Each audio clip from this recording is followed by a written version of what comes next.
তো বন্ধুসকল খোৱাত বহি পৰিলোঁ। তো ভাবিলোঁ বন্ধুসকলক আজিৰ কি মেনু আছে, আমাৰ আইটেম আছে, আইটেমসমূহ দেখুৱাই আছোঁ, চাই লওক। আৰু এটা স্পেচিয়েল আইটেম আছে, এইটো হৈছে আপোনাৰ এইটো দৰৱ হয়, ঔষধ, মেডিচিন। ঠিক আছে, মেডিচিনটো মই দেখাম।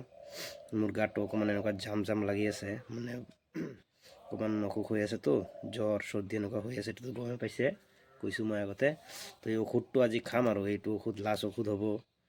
চাওঁ আজি কি হয় এইটো খাই কিনে। তো দেখাই আছোঁ মেনুখিনি, চাই লওক। তো মেনু দেখুৱাই আছোঁ। এইটো হৈছে মাছ আৰু বেঙেনা দি এটা বনাইছে, মাজত দালি, আৰু ইফালে পাতকবি বন্ধাকবি অকণমান ভাজি অকণমান লৈ ল'লোঁ।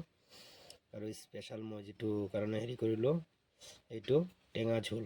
এই টেঙা ঝোল এক বাতি ল'লোঁ। টেঙা ঝোলটো গোটাইখিনি মই খাম। গাটো অকণমান মানে এনেকুৱা জাম লাগি আছে মোৰ, এই যিটো খাই দিম আৰু এণ্টিবায়'টিকো খাই আছোঁ। তো এই হ'লেও মানে এই টেঙা ঝোলে খাম এতিয়া। ধন্যবাদ বন্ধুসকল।